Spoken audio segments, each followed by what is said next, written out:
There is some other news, though, that's breaking as we've been speaking here. This is coming from Israel that carried out what it is describing as a targeted strike in Lebanon, killing a senior Hezbollah military commander. This is Israel hit Lebanon yesterday, launching 140 rockets in an effort to weaken Hezbollah's arsenal.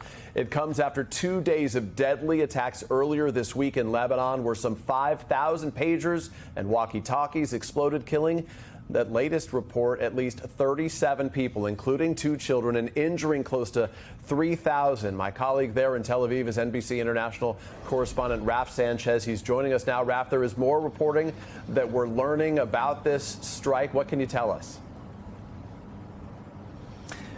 Peter, Israel is saying that it struck and killed Ibrahim Akil, one of Hezbollah's top military commanders, a man who Israel says was responsible for attacks on this country since the October 7th Hamas massacre. They are saying he was meeting in a cellar in Dahya in southern Beirut, a Hezbollah stronghold, with senior members of the Radwan unit, that is Hezbollah's most elite military unit. And Israel is claiming that the strike killed not just Akil, but also the top chain of command of the Radwan unit. Now, that has not yet been confirmed by Hezbollah. This was a major strike, Peter, first of all, for its location.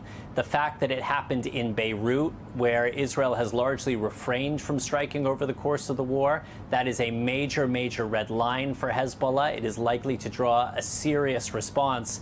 But this was also a big strike in terms of the ordnance used. This was not a small drone launching a small missile. This was Israeli warplanes over the capital of Lebanon dropping heavy ordnance. At least 9 people have been killed, according to the Lebanese Public Health Ministry, some 50 injured. And you can see in some of the footage from the ground in South Beirut that parts of whole buildings have collapsed here. So this is a major blow struck against Hezbollah if it is confirmed that Akil was killed. It is also a major escalation by Israel. And we should say, Peter, that Akil is also a man who was of interest to the United States. There was a $7 million bounty on his head for his alleged involvement in the bombing of both the U.S. Embassy and the U.S. Marine Barracks in Beirut in 1983. Wow. So there will be no tears shed in Washington, the elimination of this individual if it is confirmed. Peter.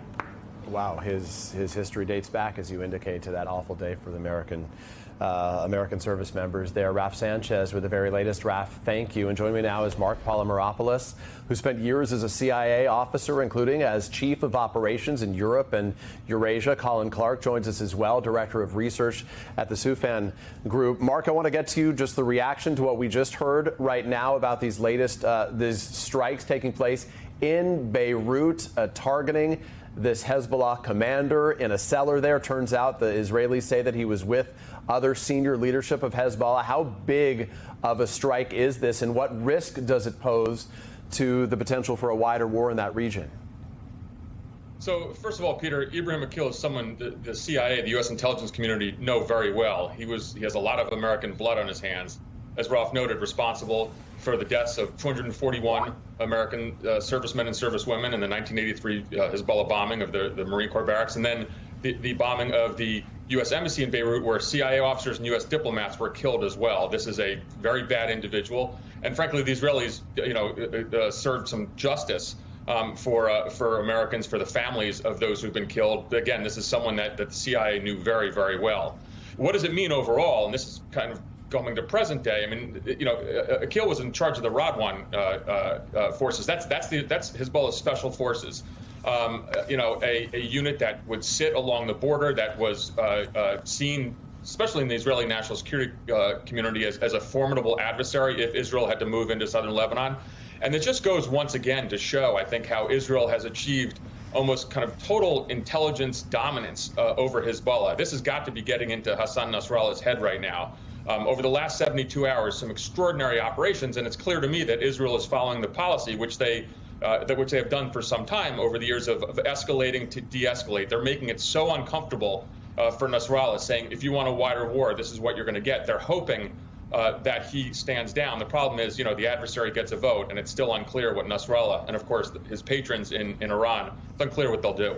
Well, so, Mark, that's where I want to drill down on that with Colin for a second. And all three of us, I'm sure, have spent a ton of time in that region. It's hard to even communicate to Americans just the tightness of the way that those countries are together, right? Gaza to Lebanon is only a matter of hours, the drive you can make from the southern border of Israel to the northern border of Israel with Lebanon. This is already a war-weary country right now with the potential to be dealing, Colin, with a second, conflict in real terms on its northern border.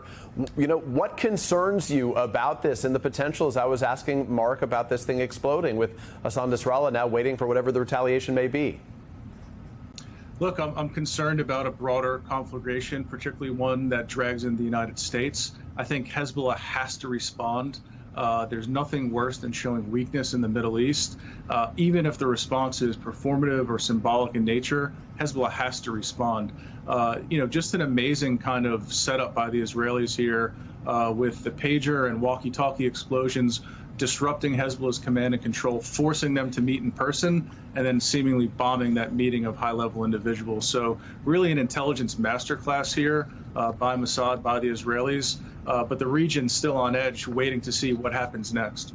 And Colin, let me ask you about that, though. The UN Security Council is meeting today. They're going to address allegations that war crimes were committed in those device explosions in Lebanon. Israel hasn't confirmed responsibility. U.S. officials tell NBC News Israel was behind it right now. But is this an acceptable form of warfare? There's no way to know with thousands of pagers and walkie-talkies exactly whose hands those devices are in when they explode. Look, I'll leave accusations of war crimes to the international lawyers to figure out. As a terrorism expert, I can tell you this is not new. We've been seeing, while the pager explosion may be lifted from a Hollywood, film, this is a shadow war that's been going on between Israel and Iran and Iran's proxy. So this is kind of par for the course in many ways between all these entities involved. Mark, let me ask you why now, you think, why Benjamin Netanyahu, presuming it was Israel, of course, acted now in taking this action. Clearly, there was a concern that Hezbollah was going to do something and they wanted to preempt that. But what specifically do you think drove this decision making? Well, I think there's just incredible frustration in Israel that 70,000 citizens can't return to the north. The Israeli cabinet has now made that a war aim to get these citizens to go home, and there is support across kind of the Israeli political spectrum to take care of what's happening in the north. Frankly, this is more of an existential threat to Israel than anything that was going on in Gaza. So I do think it's the notion that they were going to kind of climb the escalatory ladder. They were going to undertake these operations. They have this incredible tool in the toolkit. Policymakers would go back to the intelligence community, say, what do you have? Well, they had this incredible, kinetic intelligence operation involving the pagers and walkie-talkies. And so, was this the right time? Perhaps it would have been better if this was just preceding a land move into southern Lebanon where Hezbollah would be incapacitated. But I do see the logic also of sending a message to Hassan Nasrallah that they have to stand down. And so, again, the question is, what will Hezbollah do now?